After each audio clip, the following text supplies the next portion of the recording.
Flex ko lang sa inyo ang aming pakwan. Ayan guys, mayroon na siyang bulaklak. Ayan oh, galing. Oh, di ba? Nakano kami ng pakwan. Tapos yung dragon fruit, meron na siya. Ayan, tapos yung kamatis. Ito ang ganda guys. Oh, ang talong, ang taba. Tapos yung kamuting kahoy, malaki na siya.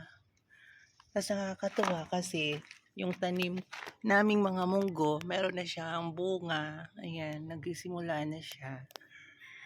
Ito, meron na siyang bunga. Tapos yung sunflower namin, ang laki na. Tapos yung mga kamatis namin. Yan ba? Tapos yung sigarilyas, guys. Ayan. Ando doon na siya sa taas. Kaso may mga itim-itim. Ayan, nakakatuwa. Ayan, may bulaklak na siya. Yung munggo, may bulaklak na. May bunga na talaga siya, guys. Ayan, ang bunga niya.